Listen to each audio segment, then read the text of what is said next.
Alain, propos d'un Normand, de l'intelligence. Qu'est-ce au juste que l'intelligence? Question abstraite. Problème de luxe, semble-t-il, et bon pour les philosophes. Mais non, problème pratique, problème de tous les jours. On dit très souvent d'un homme, d'une femme, d'un enfant, il est intelligent. Mais qu'est-ce qu'on veut dire par là?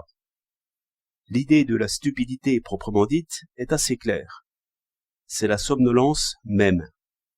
C'est un ennui sans remède, une indifférence impossible à secouer. C'est l'inertie.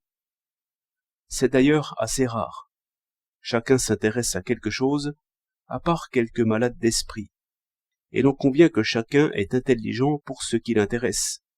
C'est déjà une lumière sur la question. Il y a des gens qui jouent mal au bridge. Mais presque toujours, ce sont ceux qui y jouent par complaisance et sans intérêt vif. Pourtant, dit-on, quelques-uns s'y plaisent, et jouent toujours aussi mal. C'est peut-être qu'ils y cherchent les plaisirs du jeu de hasard, si puissant pour beaucoup. Peut-être se plaisent-ils à jeter une carte comme ils en tireraient une. Pour moi, quand je joue par hasard aux cartes, ou même aux échecs, il me semble que je mélange les deux plaisirs. Tantôt je me plais à deviner et à prévoir, et à vaincre enfin par combinaison.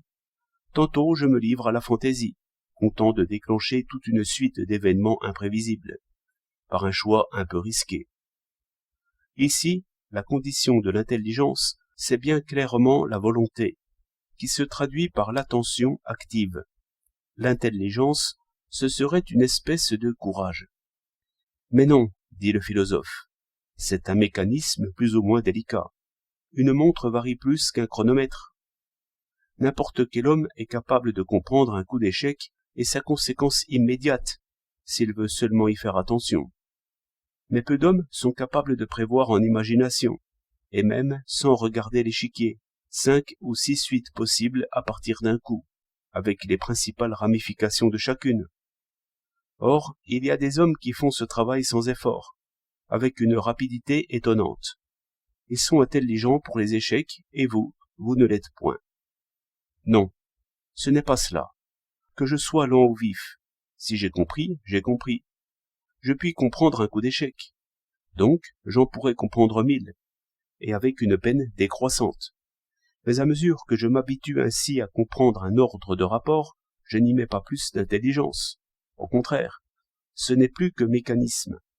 Les calculateurs fameux sont ainsi, intelligents quand ils découvrent, par les propriétés des nombres, quelques méthodes abrégées. Automates quand ils l'appliquent très vite et presque sans y penser. Dans le fait, on peut être prodigieux aux échecs ou dans les multiplications, et presque stupide en toute autre chose. Être intelligent, c'est plutôt débrouiller, essayer, tâtonner, se tromper. Descartes, débrouillant la mécanique, et non sans de grosses erreurs qu'un bachelier évite maintenant, est proprement intelligent. Peut-être pourrait-on dire que la plus rare qualité de l'esprit, c'est l'aptitude à réfléchir attentivement à quelques questions difficiles, et qui résiste pendant des années.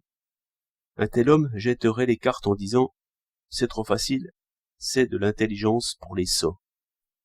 24 août 1913.